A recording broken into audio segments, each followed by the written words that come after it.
တန်တထောင်နဲ့သွားမင်းဖုံးမေ့သွားဝင်တော့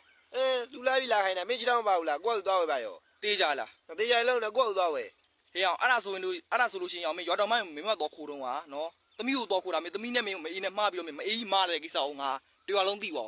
ငါလိုက်ဖွာပလိုက်မှာနော်မင်းအဲ့လိုဖွာကြည့်လားအေးရောင်မင်းလည်းမနေတော့ရွာတော်မကန်ရောင်မင်းရေချိုးလိုက်ရောင်ဟိုဆိုင်ပြောက်ပြီးတော့မင်းငပြောပတ်နေနဲ့ပတ်လာပြီးတော့ရွာတဲ့ညတကောင်လူချင်းလေးချင်းမှမင်းဝင်လိုက်ကြောင်းလေငါလည်းဖွာမှာပဲမင်းအဲ့လိုဖွာကြည့်လားဖွာမှာပဲမင်းလည်းဖွာမင်းအဲ့လိုကြည့်ပါအေးဖွာမှာပြောင်းအဲ့ဒါဆိုရင်ရောင်မင်းရောင်လူရွာတော်ပိုင်းအောင်မင်းအလှသွားတော့ဟာနော်အလှသွားတော့မင်းရောင်မင်းဆိုင်ကယ်ကယ်ရီပတ်စံမင်း200ပေးစရာမရှိလို့ဆိုပြီးတော့မင်းအဲ့နားမှာမင်းဘိုးတော်ကြီးမင်းတောင်းစားနေနေမတထောင်းသားဘိုးတော်ကြီးခွက်တည်းရမင်းအဲ့ဒီ200ကိုမင်းမအားလိုက်တဲ့ကိစ္စနော်ဟေ့အောင်အဲ့ဒါမင်းရေးမကြည့်တော့မင်းအဲ့ဒါတခိုးနော်ခိုးတာနော်ခိုးတာတော့မင်းယူတဲ့နဲ့မင်းတခိုးမဟုတ်မင်းအောက်တန်းသားတခိုးမင်းတထောင်းသားပြမင်းခိုးလဲဆိုအောက်တန်းသားတခိုးအဲ့ဒီကိစ္စကိုမင်းကတော့မဖွာပါနဲ့ဆိုတဲ့ကိစ္စကိုငါကတော့တရားလုံးသိပါ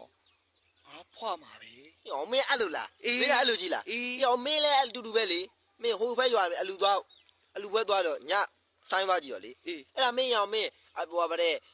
ကောင်းမှမသိအချောင်းမှမသိမင်းအဲ့ဒါသွားငန်းတာလေနောက်ကနေကြည့်ပြီးသွားငန်းတာလေအဲ့ဒါပြီးတော့ရီးသားသားကပြောတာအချောင်းကြီးဖြစ်နေလေအဲ့အကြောင်းငါလည်း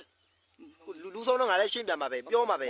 ငါလည်းဖွာမှာပဲမဖွာနဲ့အကုန်လုံးဖွာမှာပဲငါလည်းမင်းမဖွာဘူးမင်းလည်းငါမဖွာနဲ့ရောင်ဟုတ်လားအတီလားအတီကိုကားနဲ့ကိုတီနော်ဂရိလားလားဂရိလားမဖွာနဲ့နော်မင်းလည်းမဖွာအေးမဖွာနဲ့အေးဘယ်သူမှတော့